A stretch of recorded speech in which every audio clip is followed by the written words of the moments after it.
we interrupt our regular program to go live right here in Tehran to the Foreign Ministry for weekly press conference. Let's listen up.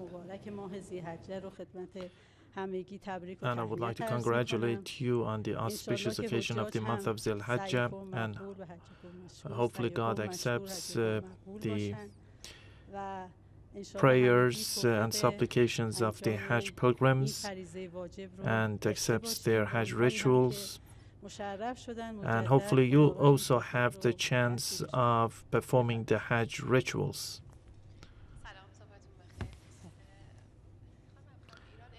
Good morning. Iran has carried out measures for facilitating consular affairs in Canada. The other question is about the trip by Mr. Akhtar Ebrahimi. When will this trip take place? Regarding Canada, with respect to the unspecified political relations in the near future and the unclear relations, and in order to facilitate political correspondence, there has been notes exchanged at the Iranian and Canadian missions at the UN, and the Islamic Republic of Iran voiced its agreement for designating Oman as the Islamic Republic of Iran's interest section, and also Italy acting as the Canadian interest section, the Italian embassy acting as the interest section of Canada, in order to have political correspondence and the necessary follow-up.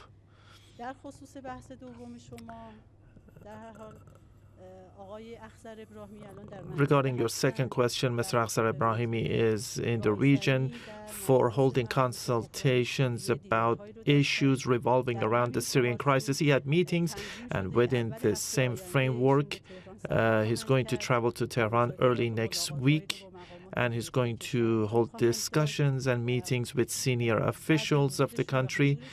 And upon his arrival, we will disseminate the necessary information. Good morning. Speaking of the Geneva meeting, it was decided to have an experts meeting till the next meeting of the deputy foreign ministers. When will the expert meeting be held, and at what level will the meeting be convened? As you mentioned,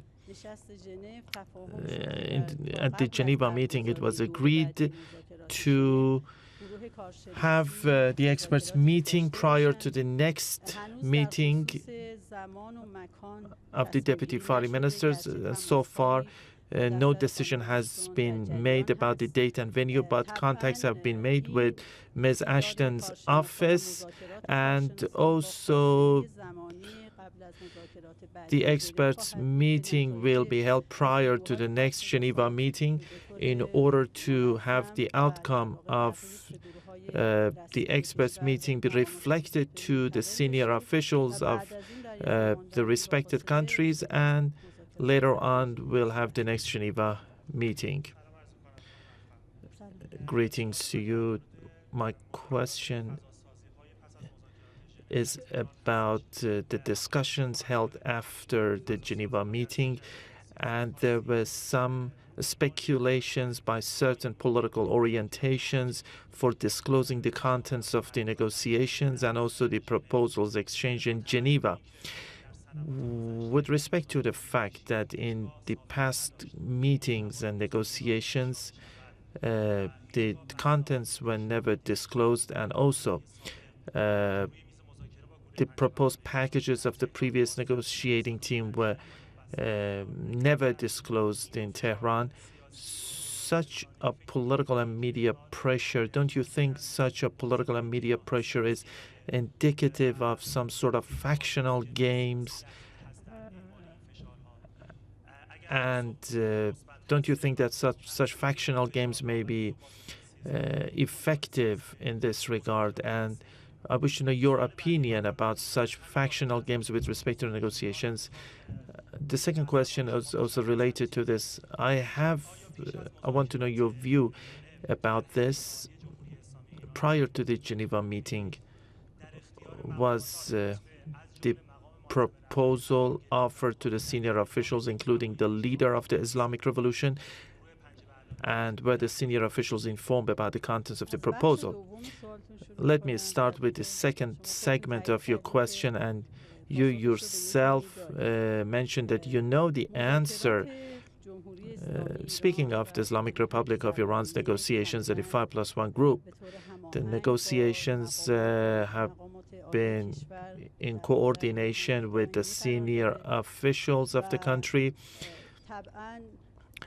and naturally such a coordinated move is done by the president, and the leader is also informed, and all the major policy making is decided at the Supreme National Security Council. And I wish to seize this opportunity and appreciate this council for making the necessary coordination with the relevant bodies and organizations. Regarding the first part of your question, I have to tell you that we should not assess the issue within the framework of factional tendencies, and every action that is taken, there may be some opponents and supporters of the move, and of course those who have expressed their criticisms, they are after maintaining the interests of the country, and they have expressed their concern or criticisms, and the government patiently listens to these criticisms and analyzes them, and we hope that we move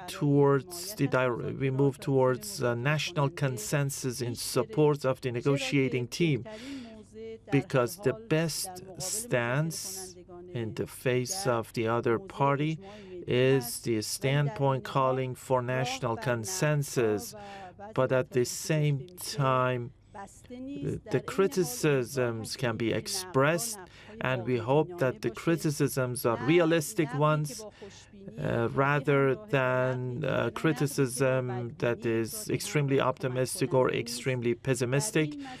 Such a criticism would not be helpful. At this point, we are in need of realism and patience and support for the negotiating team, and that would be a major backup and a source of support for the negotiating team, and hopefully all the political spectrums would just proceed in order to maintain and protect the country's national interests.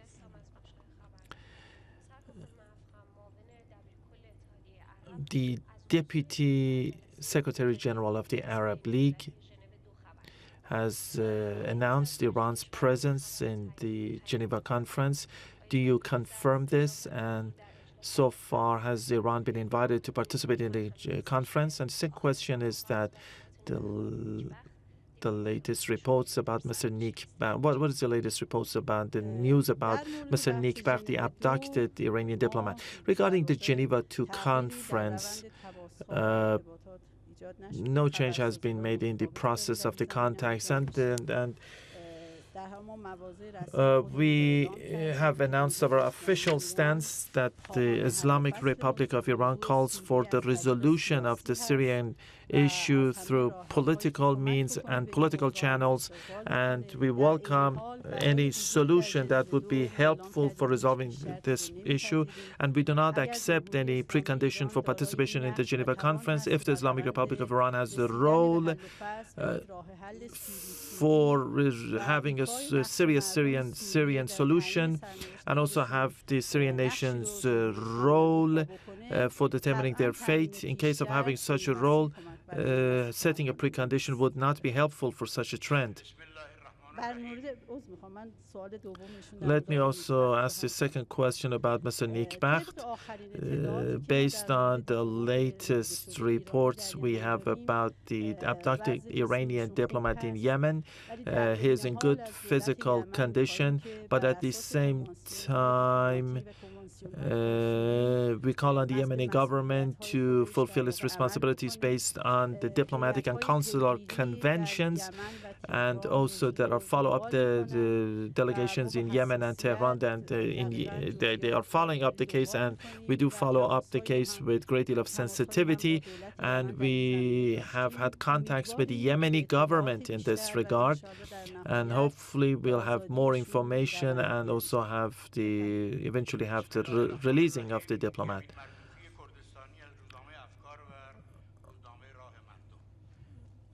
I'm Mardouki from Rah Mardom Daily. Speaking of the Zionist onslaught on Al-Aqsa Mosque, you have voiced the Iranian government's objection and protest to the act, and it has been said that they are getting prepared to once again have an onslaught on Al-Aqsa Mosque. So how will the Iranian government voice its protest this time? And the second question is that Saudi Arabia has withdrawn from membership of the Security Council. Is there the possibility for Kuwait to take Saudi Arabia's seat at the Security Council? Regarding your second question, there have been some reports that the government of Saudi Arabia has withdrawn from its seat, and of course there's a formal process. It's a decision that has been taken within the framework of the decisions adopted by the Saudi government, and the decision has been adopted based on that country's interests. And speaking of the double standards and also discriminatory policies carried out by the Security Council, we have also voiced our concern in this regard. Regarding your first question, regretfully, the measures by the Zionist regime in demolishing holy sites has been continuing, and such aggressive actions have continued. While condemning such actions, we have voiced our strong protest